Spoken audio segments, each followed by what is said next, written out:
All right. Good morning, everybody. I figure we'd start this right on time today. So we have a third quarter moon, and that's going to be exact today at right around 12:20 p.m. Pacific time. So we got a lot of energies cooking, and of course, the big news is everything that's going on in the Middle East, which is pretty intense. But I think it's going to actually probably get a little more intense, and then it's going to. I think they're going to take out their nuclear facilities totally, and just like the astrology says, it's a very intense time right now. Of course, we're not hearing a word about anything over in Russia and Ukraine as the bombs continue to drop. We haven't heard much at all. So God only knows what's really happening there because nobody tells us, right?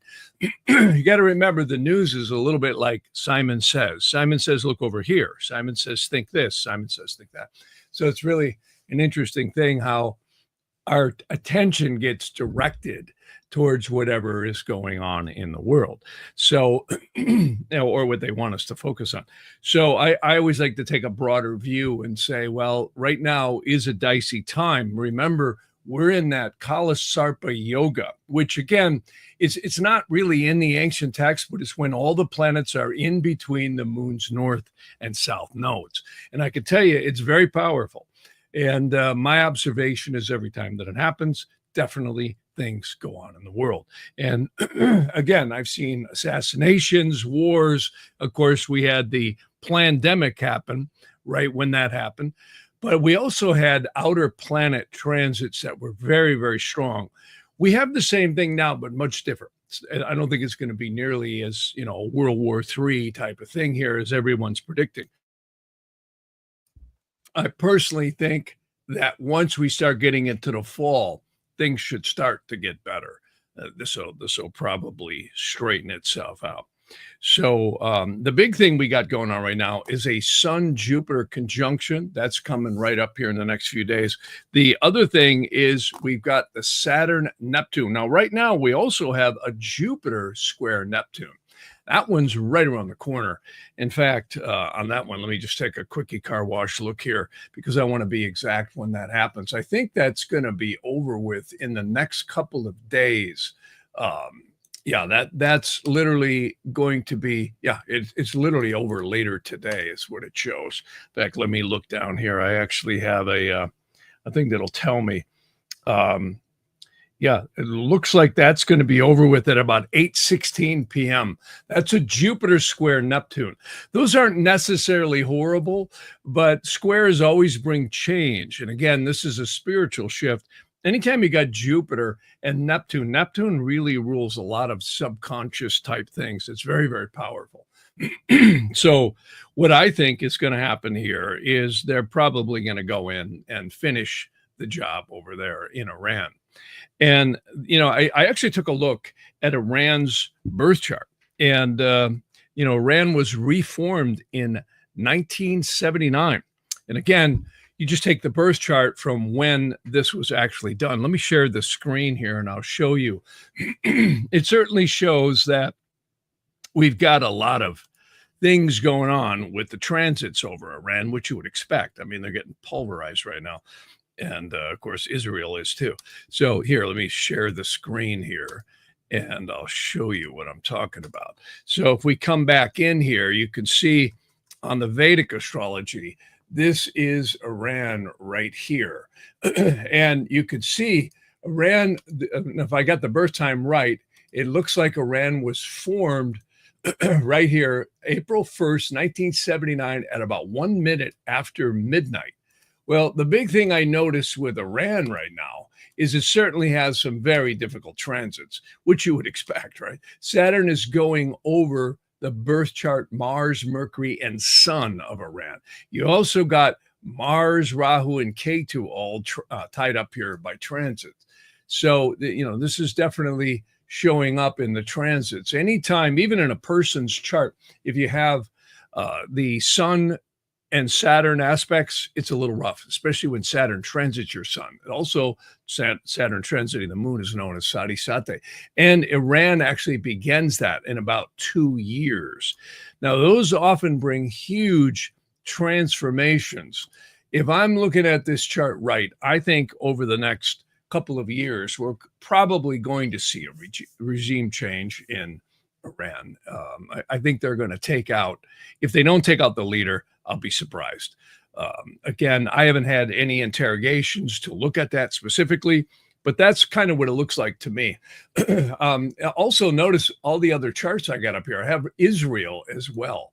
And, I looked at Israel, and right now it doesn't show super difficult transits over Israel, which is good. It certainly has Mars and K2 all joining over Israelis' Mars. So, it's nothing catastrophic. I don't think they're going to come in there and level Israel. I don't think Iran has the capability, and it's been really taken out. So, that's what I see here. Is I think they're going to go forward, take out their nuclear refinement capability, and then it's going to move on from there. And again, all the threats of, taking out Israel, I don't think are going to happen. A few missiles are getting through, but I don't think it's going to happen. So, that's again, like I said, we are going to stay into this Kalisarpa yoga. In fact, I'll put that back up. That's kind of an interesting thing so that people can see a little bit more of what I'm talking about here. You see, again, what a Kalisarpa yoga is, and let me just select the entire screen here. Here we go. You'll see when I come back over here, I just put up what we call a mundane chart. This is what's in the sky right now. And you can see here, if I put up a time tool, which is one of these guys right here, and what happens, like I said, God created time so everything wouldn't happen at once.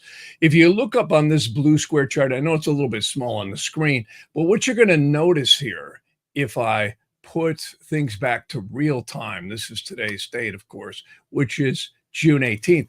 Notice all the planets in the Vedic chart are in between these horseshoes known as the moon's north, or I should say north, which is Rahu, and that's the south node here, which is K2. A little hard to see with my scribbling with a mouse here, but you can see that's K2 and Mars together, which I think has a lot to do with creating all the trouble that's bringing things to a head here right now. And what's interesting is if you notice the degrees, it's a little hard to see here. Mars right now, as we speak, is at about 6 degrees, 33 minutes. And when it conjuncts K2, which is in the middle of July, those bring a lot of tensions. And we have a lot of crescendoing things that I'll be talking about in the future that are coming together. You got Uranus going over the fixed star Alcyon, which is in the Pleiades. We've also got the Saturn-Neptune conjunction. We've got the Mars-K2 conjunction. So what's interesting, and I'm going to animate this here, you can see down here, this is what we call a time tool. And like I say, astrology is really all about time. They ought to call it astronomy because that's truly what it is. And what you're going to notice here, the only guy that pops in and out on this side of the what we call eclipse points, known as Rahu and K2, is the moon. Now watch, if I go forward, you're going to notice in daily increments, see that moon moving. You can see every 2 days it moves through a sign, approximately two and a half days. And notice, bingo, right there, about July 1st, the moon right there breaks the Kalisarpa yoga. Now you might say, okay, great. What does it mean? Well, it's interesting because things tend to, in my experience, brew when all the planets are on one side of the nodes. And, it's brewing right now. There's no question. It's more than brewing. The pot is simmering almost to boil. So, this is just kind of a look-see at, how these terms that I'm using are referred to. So interesting stuff. And also, by the way, notice I got up here Gavin Newsom's chart. I figured I'd just throw up a couple charts here today. And, Newsom has big aspirations of going for the 228 election. And of course, he's become very defiant with Trump. Newsom has a Saturn return going on, and that happens to everybody between the ages of 58 and 59. And of course, Right now, Newsom is 57 years old, 8 months and 7 days as we speak. So he's going to have his Saturn return in the next year, year and a half. And of course, he gets out of California in 26, and that's going to be a Saturn return. I personally don't see him being able to succeed, even if they pour the billions that they do pour into people when they get into these elections. I'm not seeing it. Jupiter has a 12-year cycle around a person's birth chart. And Newsom right now, also known as Gruesome by some, is actually going into his 12th house next year. And then it's going to cross his ascendant in 2027. So I ain't seeing it. I'm just not seeing that he'd have the guns to really go for it. And I really think he has kind of destroyed his political future by a lot of the actions that he's taken. I just don't see middle America going for it. And, on that note, I want to bring up a couple of other things that I've been keeping on top of here that's quite interesting. And one of them is Kash Patel. And this is official. I just heard Kash Patel is actually opened an investigation into the 220 election about the Chinese influence, or foreign influences, if you will, on these voting machines, as well as ballots being generated and shipped in here. So that one's not over yet either. Interesting stuff. And again, Mike Lindell just apparently won a case against the Diebold voting machines. I think it was Diebold. But this is just stuff that's paralleling the astrology that I've been saying. Remember, I cast a chart this spring on the spring equinox. And again, I go back to Trump's inauguration chart, one of the most powerful charts I've ever seen any president that's been inaugurated. Again, that was the Sun-Pluto conjunction. Very powerful. And I think we're going to see stuff that's going to go on throughout this year that's going to blow our minds. I really do. Because we're not only seeing all the stuff going on with Ukraine, Russia, the rest of the world, Israel, Iran, all that, but we're also seeing a lot of things brewing behind the scenes with Patel, Kash Patel, and Bondi. And I can tell you, I think we're going to see some avalanche stuff happen. The Biden auto pen trials just started today. So again, I bring this up because the astrology mirrors this, meaning that what I'm seeing here, and I was using the Kala Chakra Dasha to look at the spring equinox. When I ran that out, I went, whoa, we're going to see some really intense stuff, if I'm reading this right, by the end of this year into next. So I think, again, Doge and all that has uncovered all this corruption and this insanity going on with NGOs, backdoor funding our own terrorism in many different ways. And I don't care what anybody says, I think that's true. And what's fascinating to me is the chart is mirroring that something really big in the United States is going on here that's going to unravel a lot of things and corruptions that's been going on in the past. And again, it takes time to follow this stuff. These people are really smart. They have not only these NGOs, but they've got all these different compartmentalized trusts and organizations. You got to track everything back to see where it's going. But I think they will. And if the astrology is right, you're going to see a lot of heads roll by the end of this year. And that's going to be a real interesting scenario because as we heard so much, Biden's cognitive decline was not a problem, right? Not a problem at all. And I always go back to that clip that Joe Scarborough said, I'll play it again just because it's so insane when you listen to it. Start your tape right now because I'm about to tell you the truth. And F you if you can't handle the truth. This version of Biden, intellectually, analytically, is the best Biden ever. Not a close second. And I've known him for years. So, I mean, this is propaganda. This is the Simon Says that I was referring to earlier. And, people say, well, he's getting political. Well, no, what I'm doing is trying to show that the astrology of the times is really mirroring what's happened. I'm actually surprised that the United States did not have more terrorism or more violence happen during this Pluto return that we have experienced and the Neptune square Mars. Even though I know they flooded the borders, they looted the treasury, I'm actually surprised it wasn't worse. So again, and that's just one clip that I could play. I could sit here and play clips from every talk show host, every, other news station that is basically propaganda telling you what to think. And this stuff, I think, is going to really come unraveled if I'm reading the astrology right throughout this year and next year. I think it's going to be very interesting scenarios that we see here. And they're going to pull the sheet off a few wolves, and it's going to get pretty chaotic. So that's, a little bit about what I've seen going on here that parallels the astrology. The other thing I want to talk about, and this is kind of cool. Yesterday, I was invited. Camille's parents came into town, and her mother, and I went up to the Reagan Library. And what I did was I had a really fun time looking at the Dead Sea Scrolls. And here, I'll put that up on the screen here. The Dead Sea Scrolls, again, there's a lot of mysteries. I was kind of surprised at how long ago these were purportedly written.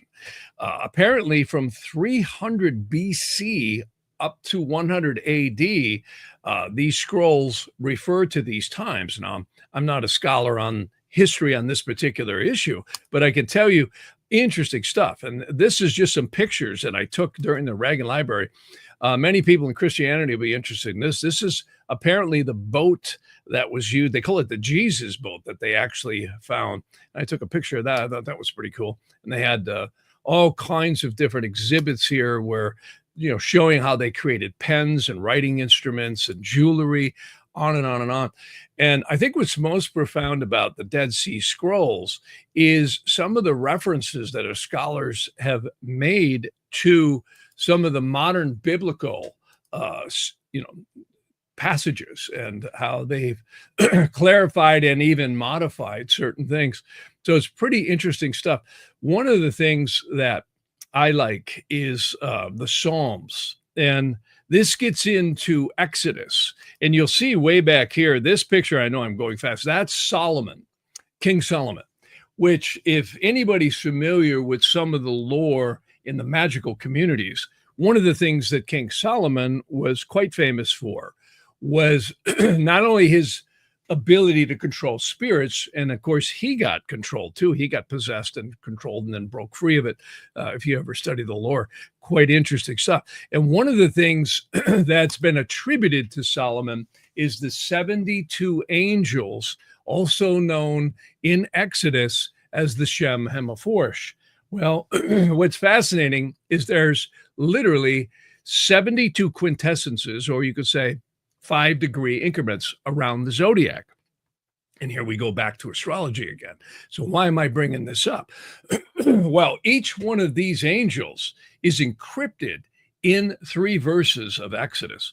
Well, what's most important about this is they all rule different areas of life. It's almost like looking into computer code, if you will, for this reality structure. And these spirits, some people call them demons, some call them angels.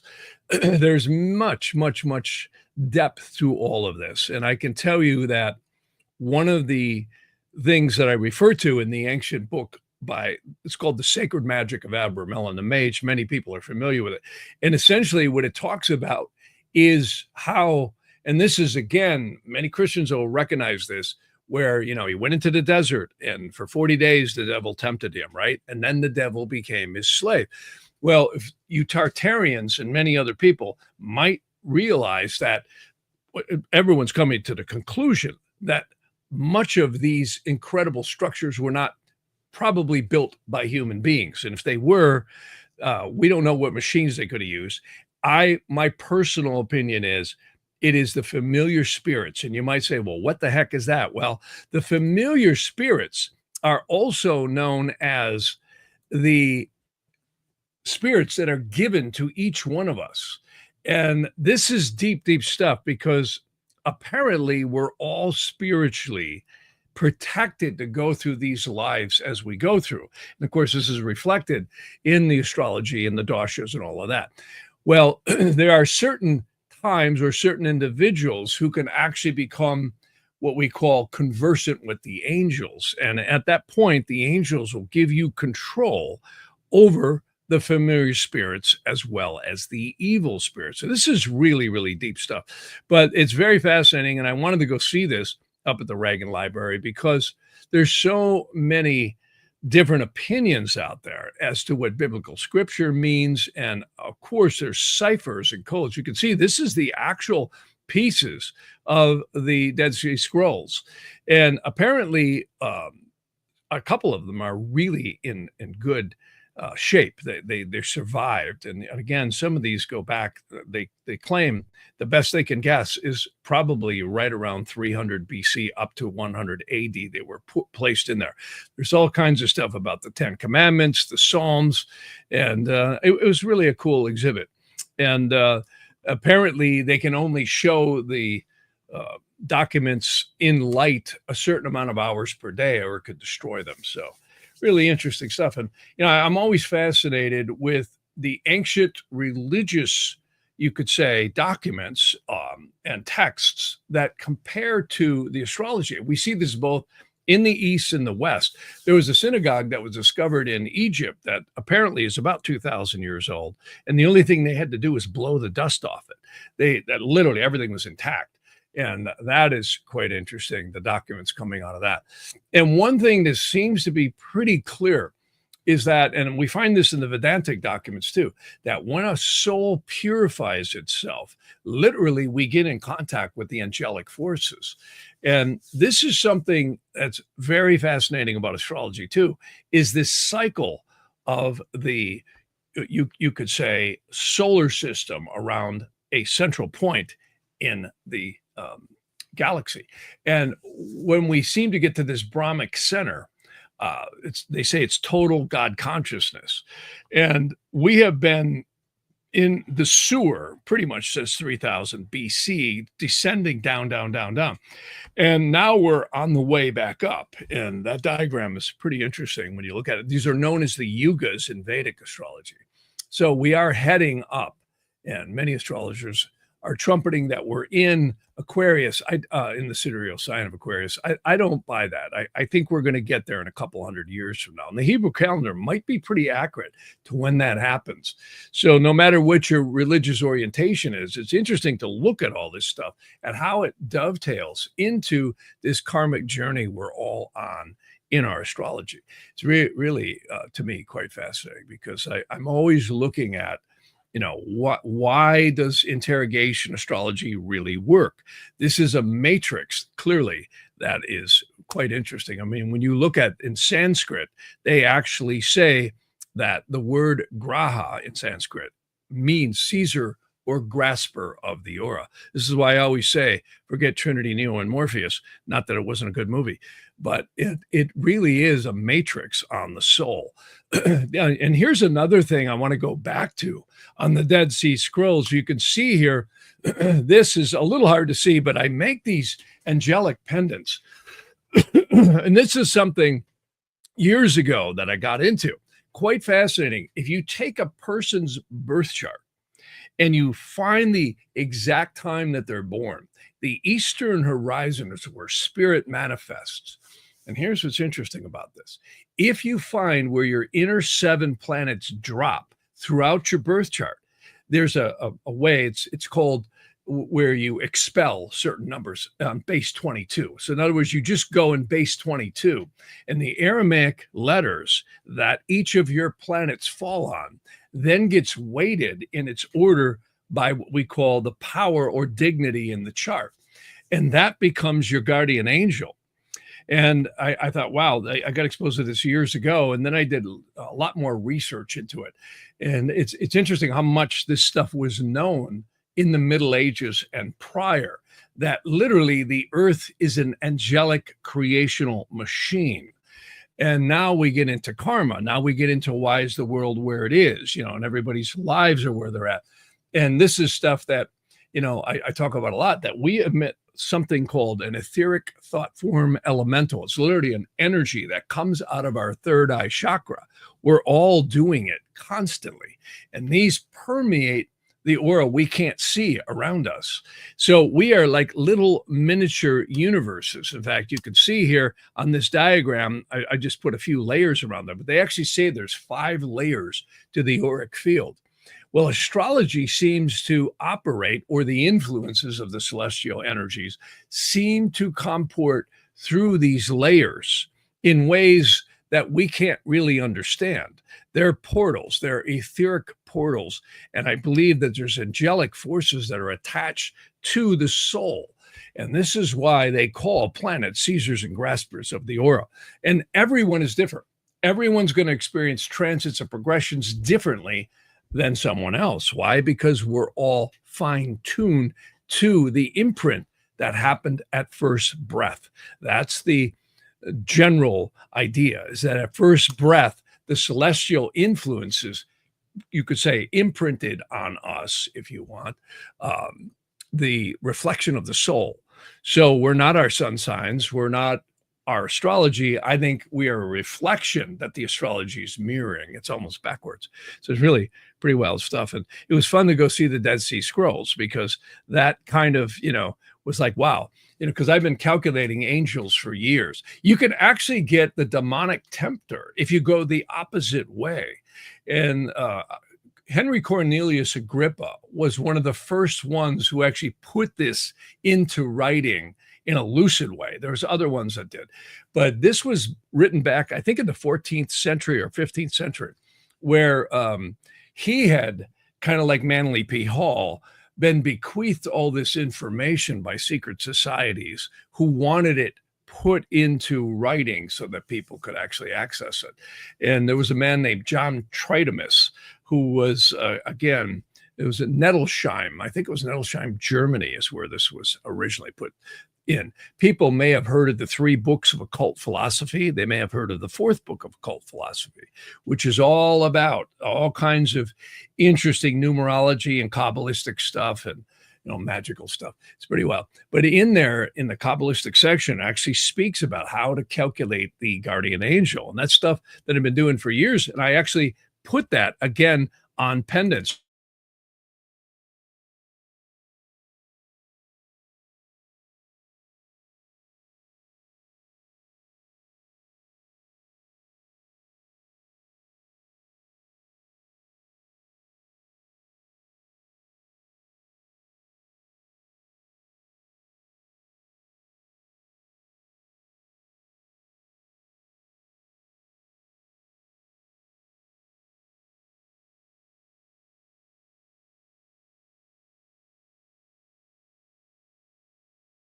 Of a particular king that's mentioned in the Old Testament.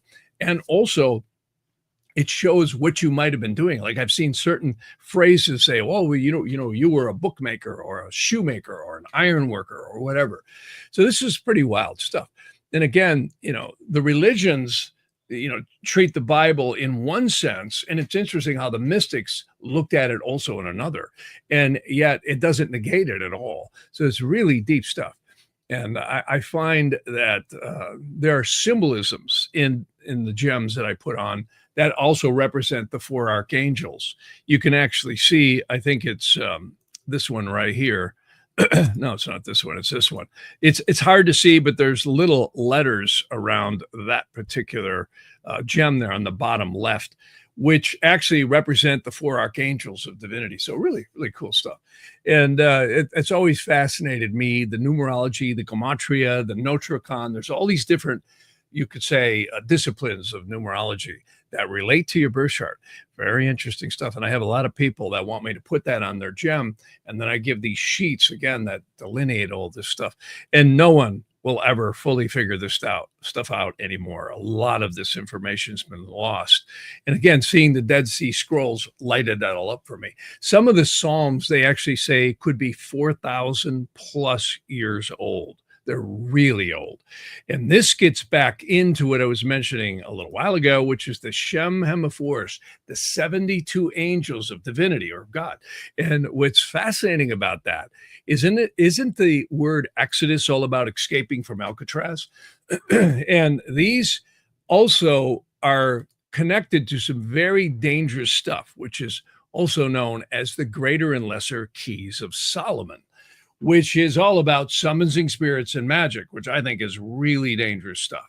And this is what a lot of these occult secret societies have been involved with. And my experience of it is really dangerous. Don't play with it. Stay the hell away from it. Study it, but stay away from it. Because this stuff, the true sacred holy magic was when you had angels come to you. And I believe that's how a lot of the ancient free energy Tartarian things and even potentially the pyramids were created. Now, there's a lot of theories here that, the pyramids were created by aliens. Maybe, and maybe not. There's certain cathedrals, when you look at the golden ratio and means that were used in geometry, absolutely fascinating. I'm actually working with a programmer right now on some AI stuff that is really cool. And we actually asked AI what it thought of astrology. And I thought this was really interesting. That's what the programmer asked. And he basically, in other words, he was asking AI, why does astrology work? Why does solar arcs and transits and all this stuff work? And it basically said that there are golden ratios and things that are set up like Fibonacci equations in your birth chart to all the transits and progressions that you experience throughout your life. So this is why I say astrology is far more deeper. It's really astronomy on the soul. It's a matrix that we drop into in these physical genetic meat suits we call bodies that is very deep. And it's far beyond what I think any astrologer is ever going to be able to ascertain. The rabbit hole goes so deep on this. We're not our sun signs. We are literally in an interactive consciousness where these, you could say, celestial portals, which we call planets and stars, are literally interacting through the soul. The problem we have is this thing, the conscious mind. It's wired to the five senses in the three-dimensional world, and it can't see in that range. And of course, that's where we get into intuition, psychic work, and of course, breaking the veil outside of this lower three-dimensional five-sense world. And it's interesting that AI actually came up with all this sacred geometry. That's quite interesting. I actually was in a conversation years ago. Many people may have heard of the Phoenix Lights. That was Dr. Lynn Katai and Jim Delatoso and many others had saw these huge crafts going over the Phoenix area. That's why they call them the Phoenix Lights. So this is back in like 1996, 97. And I went over to Village Labs. Jim Delatoso had a place called Village Labs, and he had some of the coolest people in there. I mean, one of them was this physicist, and then another guy was Dr. Swimmer, who was a mathematician at the University of Phoenix. And he and I got to talking about this very same thing, which was Fibonacci ratios, golden means, all these different phi, the square root of 7, all these different mathematical things that are an enigma to mathematicians today. And literally for AI to have come up with this regarding astrology was very interesting to me. I thought, wow, that's so cool, because Dr. Swimmer and he was showing me like all these cathedrals, even in Egypt, the temples that were laid out, the temple in Israel, all this stuff. We have Stonehenge, all these different places line up with either celestial occurrences like the solstices and the equinoxes, or it lines up with very sacred geometry. And many cathedrals in India, this is all about Vastu and some of these temples in India and even in China, amazing, Southeast Asia, that the sacred geometry that was adhered to is absolutely fascinating. And I found Vastu, which is the science of balancing your home or your office or, what have you, with any dwelling, is where spirit manifests into the dwelling. And this is why facing the building in different directions or having entrances and the way you face your desk or the way you sleep at night has a huge effect on energies in your life. And this is known as the science of Vastu. I've done a lot of that. I actually did a dental office in Pasadena, which was really cool, where the doctor, we were in an architectural phase too, which was a lot of fun. I got to lay out all the, rooms that they worked on, the children. It was a pediatric, type of dental clinic. And we actually put the heavy machinery in certain areas of the building and the entrance in another. And we had to work a little bit, of course, with the street layout. But very interesting how these sacred geometrical energies play. And, there's certain homes that they just have weird energies, and other ones have incredible energies. And it's interesting how the ancients paid so much attention to this stuff. So it's interesting. Again, AI was able to identify that. So a lot of fun stuff. And of course, that's what happens when you go to see the Dead Sea Scrolls at the Reagan Library. It lights up all kinds of things.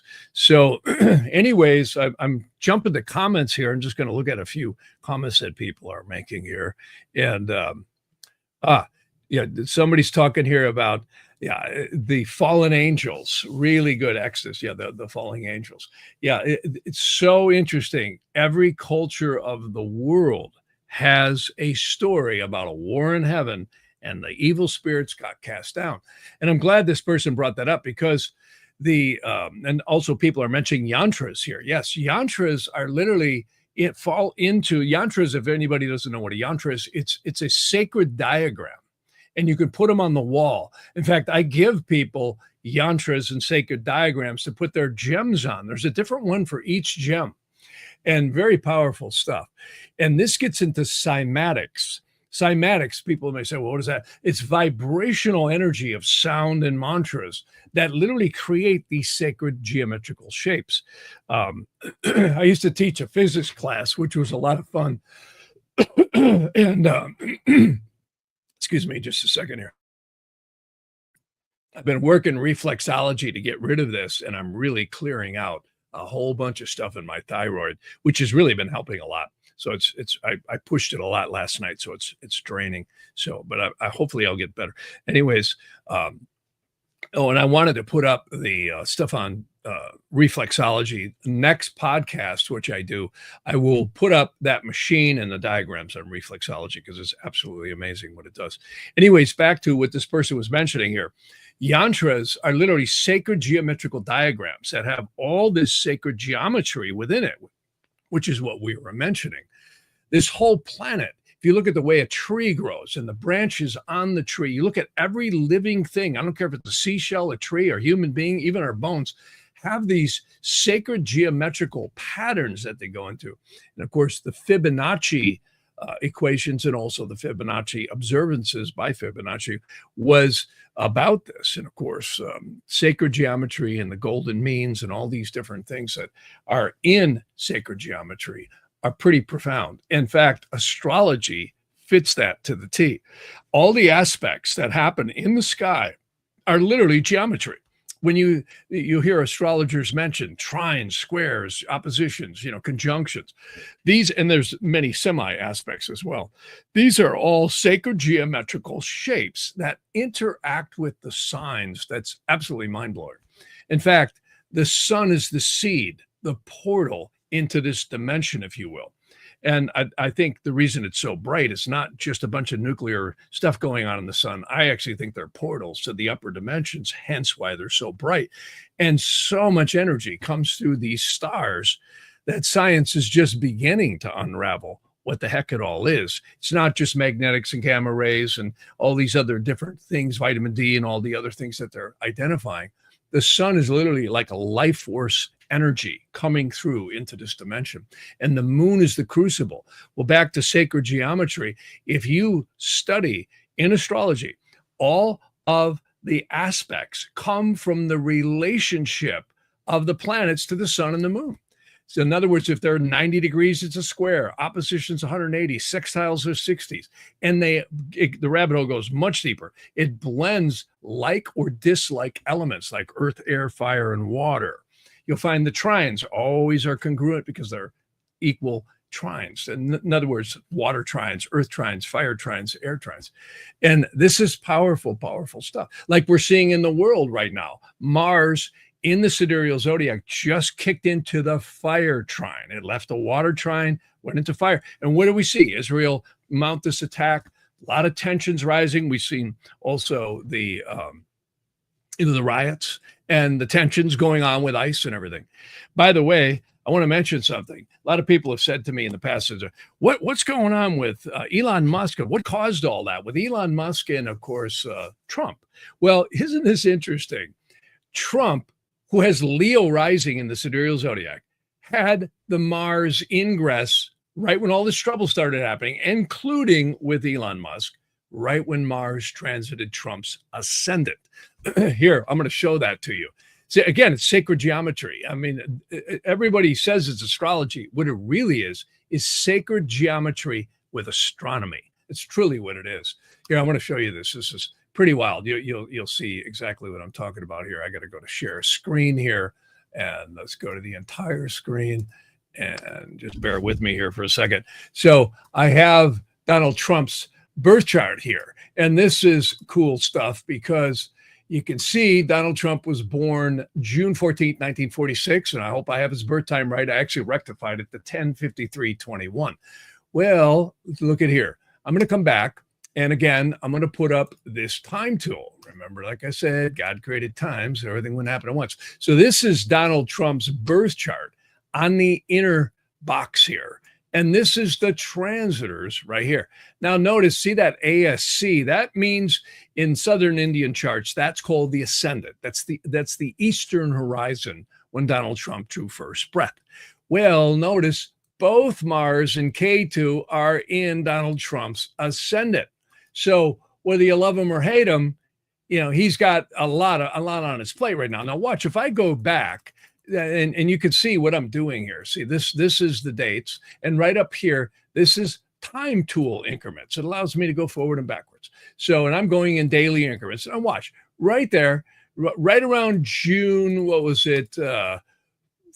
Somewhere around the 5th or 6th, something like that. I don't know exactly when the stuff happened with him and Elon, but it was right about the first week in June is when all this precipitated. Give or take, right? And of course, where's Mars? Right over Donald Trump's ascendant with K2. So no matter what the outcome of all this crazy stuff going on in the world, I would think this is going to be an intense time for Donald Trump dealing with the Russia-Ukraine thing, balancing the herd of elephants on a razor blade with all the stuff that's going on in the Middle East, right? There's no way Israel is going to take out that deep, deep underground nuclear system in Iran, the refinement, without the United States coming in there with B-2s, dropping these extremely powerful 30,000-pound bombs, known as the Moab or mother of all bombs. So, and you can see it lining up here. And again, when I saw Donald Trump running for president, and I saw that Jupiter was over his 10th house, which was back here when he won the election. Now it's in his 11th house. He had the juice to win, and Harris did not. And that's the other thing I looked at Gavin Newsom's chart a little while ago. I'm like, I'm not seeing Newsom have the guns to get where he wants to get. And I think he's too radical anyhow. I just don't think mainstream America is going to buy his lies, because there's an old saying, when these lies ain't the same as the last lies, somebody's lying, right? So I always have to say that's probably what's going on here with good old Gavin. And, he'll smile us right into communism. There's no question, but a new kind, right? A kind you'll like, right? You're all nothing and you'll love it. So, but anyhow, not to get political here, but sorry, I blew up. I can't help it. Once in a while I go off, but especially with guys like that. So, it's just insanity. Anyways, everyone is mentioning other stuff here. And again, so cool that you brought up the sacred geometry and the fallen spirits. See, this is the story if you look at the Garden of Eden story, right? If you look at the same story in the Bhagavad Gita, you can go back to all these different ancient stories about this war in heaven. And it's a war of good and evil. And here, you got to bear with me one more time. I'll again show you the diagram I show a lot. And that is because this is a wonderful diagram. And it is literally this one right here, where you can see the divinity is up here, God, whatever you want to say, right? And creation starts way down here. That's what these little circles are. See, Ein Sof, or means light in Aramaic and Hebrew. So it means that the light is filtering down to even get into creation. That's how bright it is. And they say anyone who would try and be up in here in this state of consciousness might not survive. It's that powerful.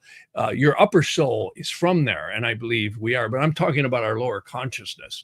So, and this is, gets into the Merkaba and many things many people have heard about, which is, for people who aren't familiar, that means literally astral traveling up through these various different dimensions. They're saying most people in our lower state of consciousness that we've developed would not be able to survive that state of consciousness as we get up into these upper two sets of heavens. You got to remember, the Yetziratic world is where astrology starts. You see, there is no astrology as we would know it up here. Now, there might be a different type, but I don't think it exists in a physical sense like we would put it. They say literally Yetzirah is a word in Aramaic and Hebrew that means formation. This is where the molecular structures, this is also where you could say the amino acids and all the building blocks, that energy in its three-dimensional 5-sense state is, and I think it's much more than three-dimensional. But the bottom line is our solar system is just one system of probably infinite amount of systems. And again, the astral worlds down here is where you could say it's in between the physical worlds and the celestial influences. So really powerful and deep, deep stuff. And notice down here, this is why I put this diagram up, the evil spirits in the Western vernacular are Lucifer, Satan, Belial, and Leviathan. And there's 8 beneath that. And then there's legions upon legions upon legions upon legions down here. So I always say the earth is a wash machine stuck on spin cycle, and we are the ones bouncing around in here. And what's the detergent? It seems to be the karma, the experiences, and tempering the soul so that when we escape from Alcatraz, so to speak, not that Earth is Alcatraz, but it can be. It's a place where there's a lot of challenges that cure the soul. Again, books like 30 Years Among the Dead, the Sharia Gilgam, which I refer to, the Magus of Strovolos, are just a few of many. The Upanishads are full of this stuff. And again, the Western Bible is pretty interesting. The Psalms I've always really had a very interesting resonance to, because there's great secrets to the Psalms. There's what we call ciphers inside of there. There's codes in this that literally you can take a phrase, you put it back in the Aramaic or Hebrew that was originally written in, and you can drop it down and get something totally different out of it. You can actually do that, they claim, sometimes up to 22 times. There's 22 variations of ciphers. And that's only one type. So this stuff was coded, and very, very deep meanings. There's actually one angel that's encrypted in a psalm that literally unlocks or is the gatekeeper to the Shem Hemaphoris, which is the 72 angels I mentioned before that surround the zodiac. Now, this is interesting because tropical astrologers always say, well, wait a minute, is it tropical or sidereal? Well, my take is the tropical and sidereal might have layers to this, which is pretty deep stuff, and no one really knows. But I think the tropical is the denser layer, believe it or not, in the Shem Hemaphoris. And this is interesting stuff because this goes all the way back to the medieval times. A lot of these secret societies would do rituals on certain days and summons these angels, and they would actually have converse with them. Again, interesting stuff. And that's what was put out in many different texts from these secret societies, particularly 3 books of occult philosophy. So yeah, many people are mentioning here about the Merkaba. For anyone not familiar, Merkaba is a meditative state that you go into. It's like a chariot you form in the astral body, and you travel up through these different sacred dimensions. Very, very. Someone said that I kill Ella. No, I didn't kill Ella. She's been extremely busy. That's funny. No, I wouldn't kill Ella. I like Ella. She's too sweet, and you can't hurt Ella. Ella's awesome. Anyways, So yeah, a lot of people are bringing this world's a holographic mirror of emotional reality. You know, there you get into the simulation theory, and this is so interesting because yes, it's real. You know, try dropping a brick on your foot or whatever you got, right? Or not paying your bills in the first of the month. You'll find out how real this place is, right? Or have a bomb land like some of these poor people in these war-torn countries. I don't care which side you're on, right? I mean, think about the little kids, wherever, Israel, Iran, you know, Ukraine, Russia. I mean, these people aren't the politicians that are involved with these wars. They're at the effects of them. And, you know, I've actually known a lot of people who were involved in these wars and how traumatizing it was, running into bomb shelters, you know, and stuff exploding all over the place. You come up and your house is leveled, you know. So yeah, it's very traumatic war. This whole planet is a very real place. So it's not a hologram, but it's certainly, I think, a reality structure that we all come to. And if you've ever done astral travel or go out of your body, we do it every night. You all do it in your dreams if you're not familiar with it, because you do. And dreams are very interesting. They say a lot of times dreams bump into the thought form elementals that we're either afraid of, thinking about, or had in our minds earlier. And those are lower level dreams. There are certain, actually, believe it or not, psalms that you can actually pray and you can get very high quality dreams out of this. So it's all about escaping out of this lower level consciousness and getting into a much higher one. Deep stuff. So somebody's saying here, what's the best book about angels? Well, that's a good question, because I mean, there's a lot of books on angels. There's no real definitive book that I've ever seen. I actually have a book, Encyclopedia of Spirits. I have a lot of that stuff. You know, there's a lot of lore on the 72 angels. That's been written about a lot. Probably one of the better ones is the Dr. Rudd 72 books on angels. It was actually translated by Skinner. I think his name is David Skinner, and another gentleman. I can't rattle them off the top of my head, but I have a ton of those books that are interesting, and I love to study and peruse this stuff. There's all kinds of books. There's secrets. There's actually a whole methodology of you could say spiritual preparation to study the ancient secrets in the Bible. They actually say an angel comes to you. Now, this is very much in alignment with the stuff that originally Vedic astrologers would study. It's actually known as the Vedic Vidya. And these are angels that we summons and bring to us to help us do things. Like you'll notice a lot of psychics, they'll do writing, you know, on the psychic shows, they're writing away, right? They actually have some type of spirit or angel that they're communicating with that tells them someone's here and they're saying this or saying that. Well, this is the same principles that people would use in secret societies to get out of our own headspace, so to speak, and start speaking to other entities. And again, this is what a lot of people report when they have a relative come to them after they've passed away and gave them communication. So I've actually felt my dad around a couple of times at a distance. You know, it's very hard because we are so locked into all the white noise that's around us. I mean, you think about what's going on. We're constantly hearing things, seeing things, and got things on our mind, right? I always loved Pink Floyd's song, Us and Them. Remember that song? Us and Them. It's all about us and them. Well, who's them, right? And, you know, and in the end, it's only round and round and round and round. And he talks about war in there. And, you know, I always like that one phrase that was in the lyrics that said, out of the way, it's a busy day. I've got things on my mind, right? It's basically busting on the irony of the lower consciousness and the world at where it is, the wars, the craziness, the insanity. And again, if we don't find some way to extract our heads out of this place, you know, and get to a place that whatever works for you, meditation, I don't care if it's walking in the woods or wherever you go, and just find a way to center, we would probably, you know, live much better lives if we could do that more. And it's so important to do. And everybody has whatever works for them, you know.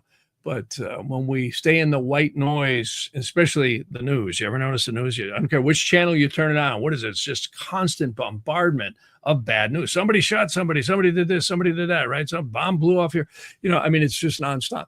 And it's interesting to keep abreast, but on the other hand, you feel like a Q-tip in a mud puddle, don't you? So at least I do. But yeah. Anyway, somebody's saying, yeah, they like Pink Floyd too. Yeah, Pink Floyd, that Dark Side of the Moon, it's kind of a morbid energy in it, but it's also a wake-up call. And I think probably one of the most incredibly well-crafted records in all senses. I love the song Time. If anyone was ever listened to Time, look at the astrological influences in that. Ticking away the moments that make up the dull day. You run and you run to catch the sun, only to find that it comes up behind you again. So it's really an amazing, I think, stark look, as good as you could do with music, into our perception of reality. It's like a kind of a morbid wake-up call to, hey, folks, if you're putting all your marbles into just this, you're only going to get just this, right? So we've got to step outside. And this is what all the great, people have talked about, including self-helpers gold. It's getting out of your own headspace and becoming more centered with who we are. And again, that's what I try and do in readings with astrology, is get people to see this is energy hitting you. And sometimes it's really intense. I mean, you can have physical things, health things, you can have, literally accidents, which all could be mitigated to some degree if we knew that they were there and approached it more from a rational, almost scientific, aspect. I want to play something here that I miss this guy a lot. His name was Claude Swanson. He was a physicist. He worked for DARPA, worked for the Department of Defense and all that. And Claude used to come over to my house and we would sit and have coffee. And he would say these profound things because he did a lot of research. Claude just passed away a couple of years ago. And he wrote a book called The Synchronized Universe. And I thought it was excellent. And he wrote several books, actually. And it's a shame that, his work is not being carried on anymore. But let me just play you this really brief minute-long video that he had said about astrology. Astrology is one of those really difficult things for a hard scientist to understand. For a long, long time, I didn't believe that it was even possible to have astrology. It must be delusion, because the normal physics education teaches us about what are supposed to be the forces in the universe. And there's gravity, and there's electromagnetism, and there's a strong and weak force. And all of those forces diminish with distance, so that except for gravity and electromagnetic forces, everything else is really just too weak. And so most physicists say, well, how can the planets have any effect at all on things that happen around us day to day? The gravitational force is extremely weak. The planets don't have a charge, therefore there can't be any effects. And that's the normal mainstream view of things. And I used to believe that for a long time. In the mid-'80s, I began realizing that there were some other things that go on in the universe besides those basic forces. In my book, The Synchronized Universe, talks about the paranormal and looks at all the research in different aspects of the paranormal. We find that there are lots of things like remote viewing, where the effect does not diminish with distance, where it can pass through barriers, where it kind of defies the rules of mainstream physics, and yet at this point we've proven it. It's been proven to a very high accuracy statistically. So yeah, interesting stuff. I used to have so much fun with Claude. I've really been blessed throughout my life to be around some really, really smart people. I had a guy back in the 80s. His name was Don Myers, absolute genius. He worked in the military on the original design team for planned position radar, which later became Doppler radar, which we all have on our phones now and can see, when the clouds are coming and going, right? And amazing. I mean, it's so interesting to look at how smart all of us are in an intellectual sense, and yet how incredibly complex this universe is. And when you look at astrology, again, fascinates me more and more because, again, how can you ask a question and have the Eastern horizon represent your consciousness. And then whatever you're asking about, you look at the geometry. This is a geometry, it's astronomy, of what the moon is doing and what the signifactors are doing. Signifactors are just like who's asking and what are you asking about? You'd go around the 12 houses. And what's interesting to me is I'm actually working on an AI system with a programmer right now who's really good, and he likes astrology too, that we hope to have developed. And I'm actually astounded at how good it's beginning to get, because I've been working on a lot of the prompts with him on, adding in all this ancient astrology. And of course, a computer can do things really fast. And Claude Swanson had mentioned this to me years ago. He said, Jeff, why don't you computerize this? I said, do you understand what that would take? I said, it would take so much rationality. Well, here's what's interesting about AI. Here's a positive note on AI. We can actually have what we call agents, like not Agent Smith, but like that, where they literally fact check themselves. And then you come up with a conclusive answer. And what I've been doing is the secret sauce is how you guide the AI into, no, you have to check this, and this only is rational when this happens. And you get to a point where it's almost thinking more rationally than a human. And the answers we're getting are pretty astounding. So I'm hoping we're going to have that online soon. And I'll keep everybody posted, because you literally could ask your own questions. You could be your own personal astrologer. It's pretty well, but very complex too, I might add. And it's kind of scary how powerful AI is getting to be. And as long as it assists humanity, I'm all for it. When it gets in control of our energy systems, military systems, and societal, law enforcement, et cetera, and governing systems, that's scary. And that definitely could be a real desire for some despotic rulers in the future. I think we saw that, excuse me, in 2000, when we had the Saturn-Pluto conjunction with COVID. I actually think they thought they were able to make that leap into just wiping out 3/4 of the human race and replacing us all with AI. It's not there yet, but the scary part is, in the future, it just might be there. And this is why I go back to this country and I go back to the Constitution, which kind of dovetails into some of the stuff we've been talking about. Look at the symbolism of Exodus and the 72 angels.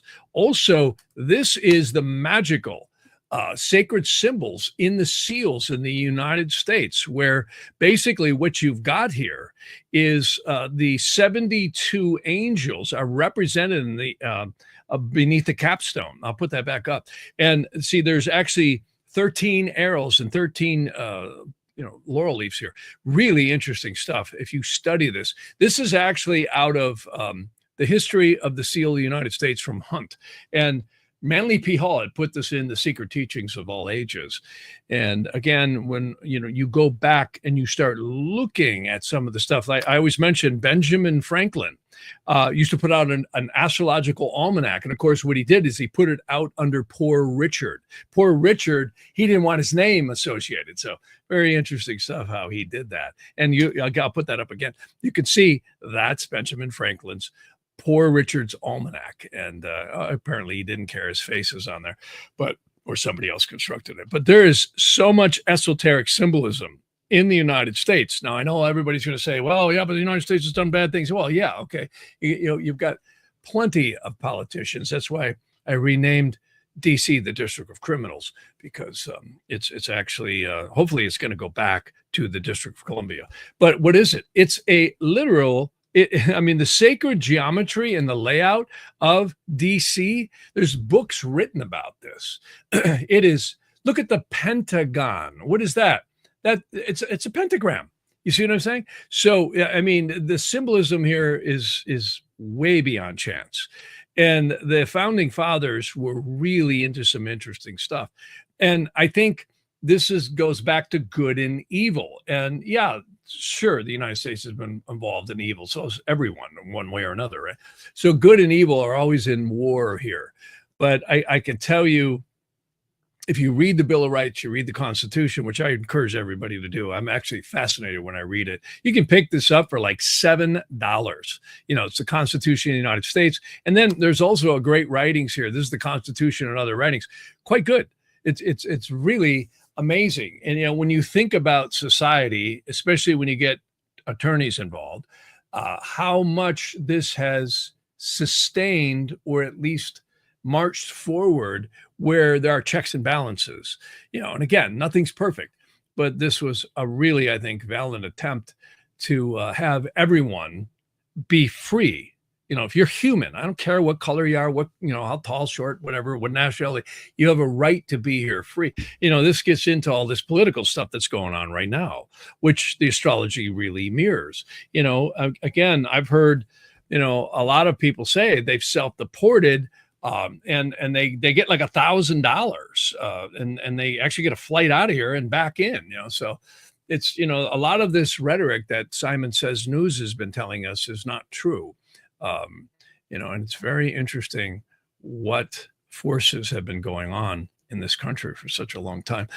So anyways, not to get into too much politics here, because you can go down that rabbit hole and argue with everybody, which I don't want to do. I get comments sometimes, well, he's saying this, he's saying, well, I'm just pointing out that the astrology matches this. And just somebody saying here, very Masonic, you bet. The Freemasonry, which Manly P. Hall, who I had a chance to meet when it was a long time ago, was a 33-degree Mason. And he was really into the sacred geometry and all this stuff. Of course, pick up his book, Secret Teachings of All Ages. So, the Masons were definitely heavily involved in the drafting of the Constitution. And again, many, many, many people will tell you how much fighting there's been, particularly since Rome and the Catholic Church and the Masons. They hate each other. So very, very interesting stuff. Again, anyways, so a lot of comments here. So, yes, Benjamin Franklin. Somebody saying Benjamin Franklin used a few pseudonyms. Yeah, he did.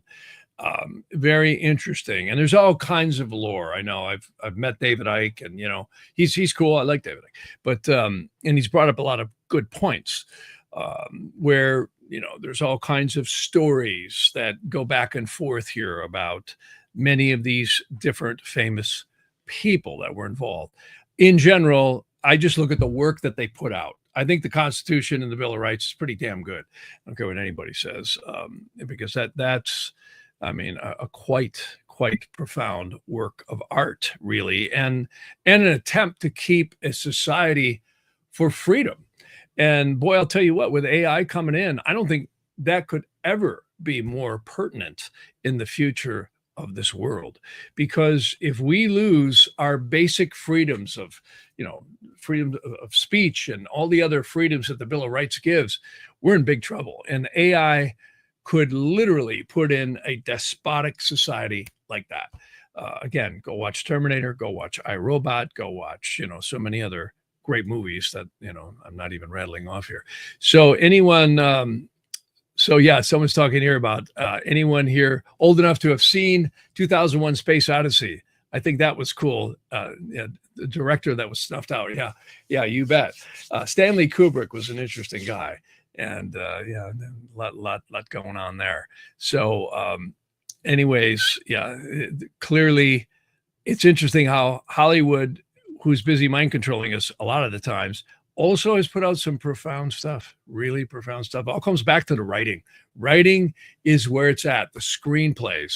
And it's quite profound how some of these, I mentioned Philip K. Dick, but I'll tell you another guy I like a lot was his writing, I'll say, was amazing. And that was, James Cameron. You look at what he did with Titanic, but also, and interesting on the Titanic, little conspiracies on that one. I actually did a documentary on the Titanic about when it set sail. That's electional astrology. I couldn't believe how accurate it was. The captain, in my opinion, his actions sunk that ship. And of course, that's exactly what history proves. He said full speed ahead in a minefield of, icebergs. I mean, they were literally telegraphing, hey, there's icebergs all around you. What does this guy do? Full speed ahead. Crazy. And that's almost like it was a suicide mission. And the astrology showed it. And the astrology also showed that it would be exceedingly famous. There was an exalted sun at the midheaven right when the Titanic set sail. I have to dust that one off someday. If I ever get time that's free, I'd love to edit that one again, because I spent a lot of time on that. And it was really interesting how the astrology mirrored the sinking of the Titanic right on. I mean, so accurate, it was creepy. So, yeah. But anyways, a lot of people giving comments here. And I got to watch my time here because I only have so much time today. I got another appointment I got to get to. But yeah, somebody says they love Claude Swanson, met him at an energy healing conference. Yeah, Claude was an interesting guy. He really was. I really liked him a lot. And very kind person, too. I'll say that. But I love the hard science guys like Dr. Swimmer, Dr. Claude Swanson, who came out of this really regimented, place of study and disciplinary physics and mathematics on, like that gentleman I mentioned earlier, Don Myers. Absolutely amazing. And then how at the older they get, they start seeing, well, wait a minute, what they hammered into my head was good, the physics and all that, is not the way it is. There's so much that can't be explained in physics and mathematics. Totally. It's quite amazing. I used to teach a physics class at Carthage College. And it was fascinating because I really saw just how limited current physics is. And of course, now you get into quantum physics and all this various different theories of multiple dimensions parallel to us. And this gets into consciousness and conscious awareness. And again, I love the work of Dr. Wickland and the Magus of Strovolos, because now you get proof, in my opinion. And again, that podcast I mentioned, we just did a while ago about the spelling to speech, where we had the mother on speaking about her incredibly intelligent son, who was, called autistic, but really isn't. I mean, what does that word mean? So, in some ways, they're much more conscious in terms of their ability to look at other energies going on around us that we can't see, touch, or hear because of the limited five senses. Again, this gets into the third eye chakra and the pineal gland when it opens up. I mean, he's talking to animals who are telling him other animals died, and they verified it. And there's no way he could have known it. He wasn't even there before that. And so many other things. Her book is also mentioned on that. And I forget the name of it off the top of my head right now, but interesting book. You can go back and watch the podcast on this channel. And, it just proves. So look at, again, I mentioned Edgar Cayce and the Monroe Institute, Robert Monroe, so many others, where they have proven that we don't die. This reality is an experience. And I think the more we lock into that, that's the case, and that we need to keep our radar screen a lot wider. And if we do, we're likely to exit this body with a much better approach to where we're going, because nobody dies, in my opinion. The physical body certainly does. I always say funerals are for the living, so interesting stuff. But yeah, so some people here are mentioning a few more things here with regard to that. Yeah. Somebody says here, the history of our country has been twisted with partial truths. Yeah, it definitely, it takes serious investigation to see what happened in the past. Somebody's mentioning here. And I agree. Again, I mentioned some of the mystical stuff that had happened with George Washington. And I mentioned this many times, but he apparently had many visions and visitations by angelic beings and was encouraged to not give up. And, you look at so many different stories. The one that comes to mind the most is this. Washington used to fight for the British. He was in the British Army before he, defected and created the United States with that army, the Revolutionary Army. Well, the story is that this Indian chief back in the French Indian War had shot Washington several times, he and others, and there were bullet holes in his coat that should have absolutely killed him. In fact, every officer around him was killed except for one. I think his name was Braddock. And they actually had this coat on display in the Smithsonian Museum, but for some reason they took it out. I don't know if it's back again. But everyone who looked at the coat said, this guy should have been dead if he had it on, right? There's no way, one was very close to the heart. And Washington never had a bullet hole in him. They said he literally survived it without a scratch. Well, later, the story is this Indian chief, many years later, I think it was like 20 or something years later, I don't know all the span of history here off the top of my head, but he had approached Washington after he was now, in president of the United States, and it said to him, it was somewhere in that time frame, and said, I shot you many times. And he said, you should have been dead. He said, I saw a great spirit above you. And the Indian chief said, I knew you would bring a great nation into existence. And very interesting. So, again, people can dispute this story if they want, but the jacket does exist. I've seen pictures of it. I should find them. You can probably get it online. And very interesting. And again, the founding fathers consulted with the Iroquois Indians and many others to get the input on the Constitution of the Bill of Rights, which I think is more germane in the future than ever before because of what's going to happen with AI. I really do. If humanity is not protected, we're in big trouble. We are in big trouble because despotic people could come in and seize with this kind of computing power and control powers, just like in Terminator 2. Just go watch Terminator 2.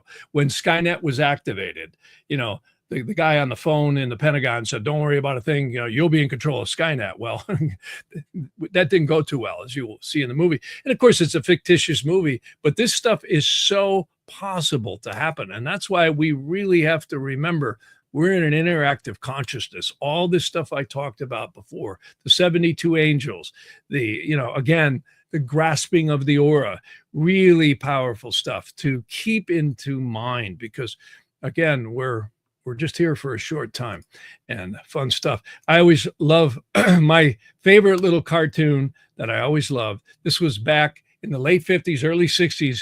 It was called Mr. Wizard.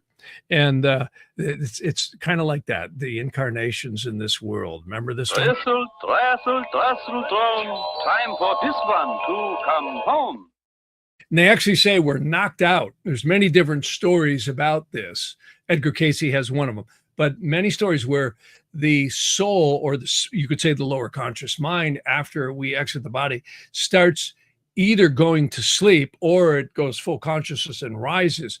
And when it goes to sleep, there may be karmic elementals attached to the soul or the soul roots that we are attached to, which we call sometimes our family, our relationships, our interactions that we have throughout our lives.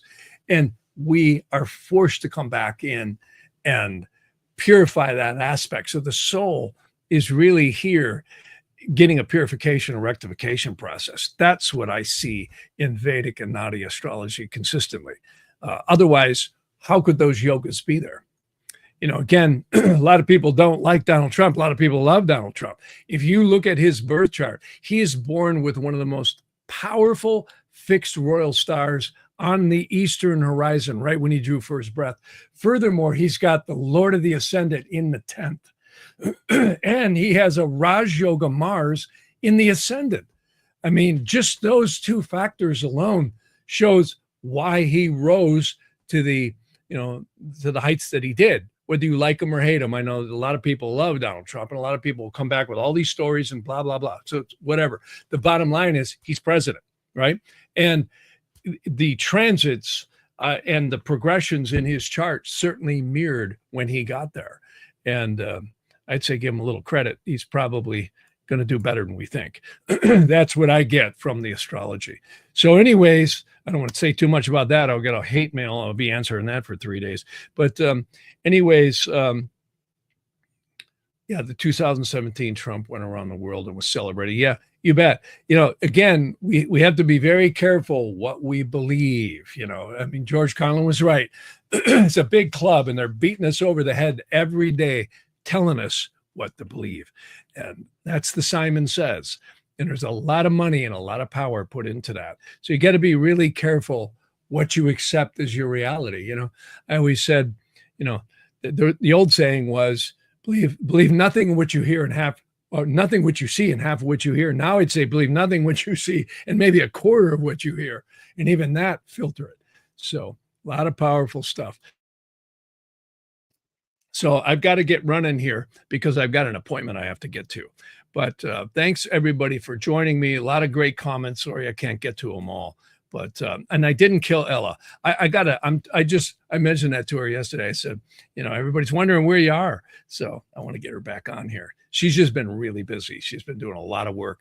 And these lives aren't as easy for her to do. That's why. It's the lives. She's actually working on a lot of other podcasts that we're doing and doing a lot of editing. So, but anyways, all right, folks. Well, thanks for joining me.